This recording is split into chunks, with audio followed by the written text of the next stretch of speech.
Hi everyone, it's Miss Rossi. Today we're going to be drawing a still life of some flowers for Valentine's Day. What you'll be needing today is a white piece of paper. There should be one in your art folder labeled vase. You can take off your label because we don't need that anymore.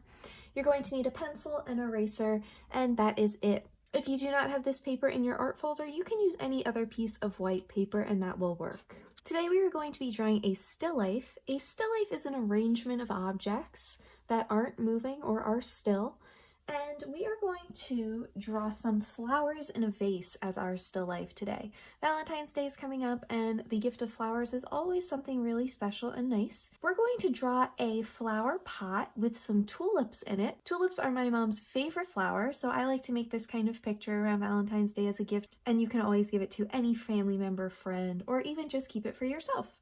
So we're going to start by drawing our still life towards the center of our paper. I'm going to start by drawing the pot that my tulips are going to be in. I'm going to make mine in a pot that you'd see like outside, but if you want to draw a fancy vase to hold your flowers or any other kind of vessel to hold them, you can do that. But I'm going to start towards the bottom of my paper, and I'm going to have my picture a little bit zoomed in, so it's going to be focused on my flowers. So I'm going to start by drawing just the top of my pot here by doing a big rectangle towards the bottom of my paper. I am going to draw two diagonal lines going in that are going to end right at the edge of the bottom of my paper. So there's more to this pot that is existing off of the page today, since we are zooming in on our composition to focus more on the flowers. We're going to end up cutting off a little bit of that. If you want your picture more zoomed out and you want to show the full pot with all of the flowers, you can do that as well. I just want to make sure I'm leaving a lot of space up towards the top for me to draw my flowers. So tulips are a very nice and simple shaped flower. I'm going to start by drawing a stem coming up from my pot by just doing two straight lines that are parallel, so they are going the same direction up, they're not touching, and there's a little bit of space in between them. Now a tulip is a more round petaled flower, so it is going to be a little smaller on the top than it is towards the base. So I'm going to make a big teardrop shape, and that's going to start my tulip. And I can draw some petals off of this one by doing a little curve that goes up and comes back down to the base of my flower. I'm going to do that on both sides. And we can also imagine that there is another petal behind this front one that we're seeing, so I can do another little mountain shape back there. If you want to make even more petals coming off of your flower, you can always repeat that same curved shape down along the sides. And I think I'm going to keep mine like that for right now. Our tulips can also have a little bit of texture, so I'm going to draw a few lines with my pencil on the inside of some of my petals to make it look like they have a little rippled effect and they're not just these smooth, soft things. So I'm going to go in and add some more tulips. I'm going to start by drawing another stem. This one I think I'm going to curve a little bit and it's going to reach up nice and tall. And I'm going to make a bigger tulip in this one. So I'm again starting with that same round shape that is smaller on the top and larger along the bottom. And then I can build off my petals from there. And in this one, I think I'm just going to keep those 4 petals instead of adding some extras along the sides. I can make a short little tulip down here by having a smaller stem and creating those same shapes. Maybe this one is just starting to open, so it's not going to be as large as the other ones that I drew. So you can decide if you want some more open, some larger ones, how many petals you would like on your tulips. It's totally up to you what you want your vase of flowers to look like. I'm going to draw another big stem down here, and this one I'm going to make it look like it's behind my short one that I have in the front by ending those lines once they hit the edge of that other flower. And by having this front flower overlap and cover up that part of the stem, it creates more space on my paper by looking like there are layers and layers of flowers here.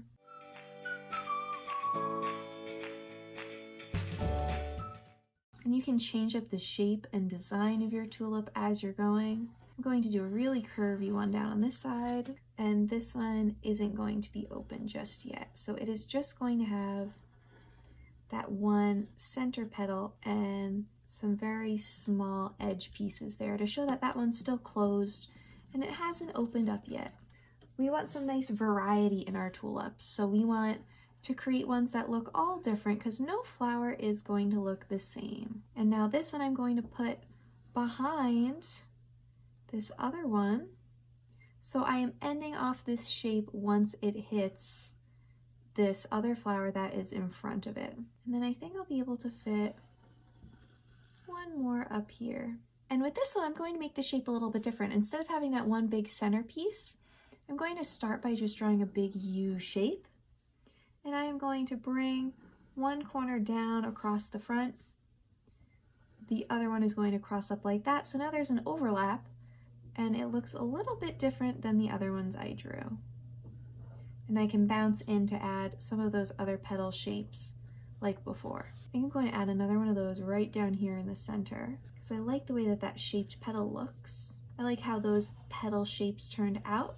So again, making a nice big U shape, crossing down the front and back up, making a little round one in the center, and then two smaller pieces. My stem is a little bit off there, so I can erase that and make it a little bit more towards the center. And that looks good for my tulips laid out on my paper. Now, tulips are known for having these really big, beautiful leaves that come along with their stems. So we're going to add a lot of leaves down towards the base of our still life.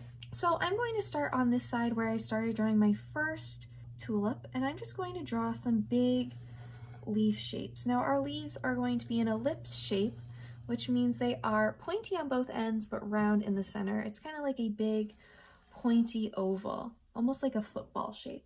And I'm just going to draw a bunch of these curvy leaves coming out. And just like before, we can have some that are overlapping other sections in the front by drawing right over the top of what we've already created and then just erasing whatever is left in the center, because these aren't going to be see-through. So if something is going over something else, it is fully going to cover over it. And now we can have layers of leaves that are existing with our tulips. I'm going to draw a really big one coming down off the side of this flower. And I think I want it curving out behind this one that I just drew. So you can decide where you want to put your leaves. Where do you think they're going to look best in your composition? It does not have to look like mine. And your picture might start to get a little crowded because there is going to be a lot going on, but once we start to add color next week, it's going to be a lot easier to see everything and you won't have to worry about it looking too busy. I think I'm going to add a nice big leaf that is going to be coming up and over the top of my pot here. So I'm going to draw a straight line going out and I'm going to curve a leaf down. And I want it to look folded. So off this straight line, I'm going to curve back down towards my pot and then straight down from that curve. Let me erase so you guys can see it a little bit better. So I'm going to erase all those stems that I could still see. I can erase that part of the pot that was still there. And then I can just go in and erase everything else in here that is left. And now I'm left with this nice big leaf that is folded over from the inside of our pot over onto the outside.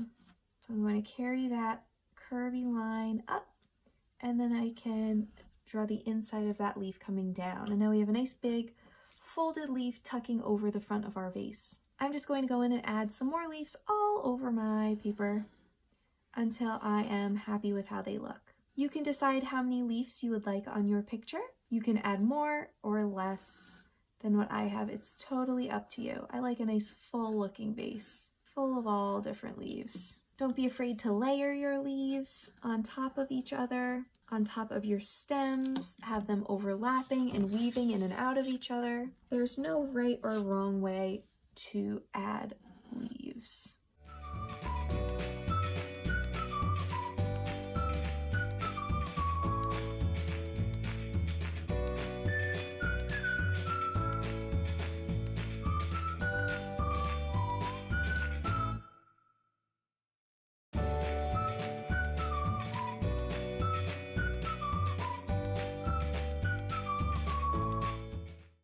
right, and that is my still life all finished. I'm just going to trace over the top of my pot to make it a little bit darker and easier to see. And now that I have my actual still life finished, I can go in and work on the background. You can decide what you want your background to look like. I think I am just going to draw a horizontal line from the edge of my pot to the edge of my paper to add a ground line. So I want my picture to look like it's outside my house, so I am going to make this ground section here like the sidewalk that's leading up to my house, and then I'm going to add some bricks in the background. So I'm just going to do some horizontal lines going across. I am just bouncing from the edge of my flowers to the edge of my paper, and it does not have to be perfect. I'm trying to find the spaces in between some of my flowers too, but once we color in the flowers, it's going to be a lot easier to see where the background is. So don't worry about it if you're having trouble finding it right now. All right, and now that I have those stripes, I'm just going to do some scattered vertical lines here to look like there are some bricks making up that back wall. And the key with drawing bricks is you don't want all of your vertical lines to be in the same spot. You kind of want to scatter them out a bit so it looks like the bricks are in their specific little rows and aren't fully lined up together. Now that I finished sketching out my picture, I am going to leave this until next week. Next week we're going to use some crayons to add texture and color and shadows, and then we'll fill in the rest of our picture with some watercolor paints. Once you're done sketching out your picture, you can save it in your art folder for next time. You do not need to submit anything today since we are going to finish our projects next week. So save your flower vase pictures until then. Try your best, have fun, and get creative, and I'll see you then. Bye!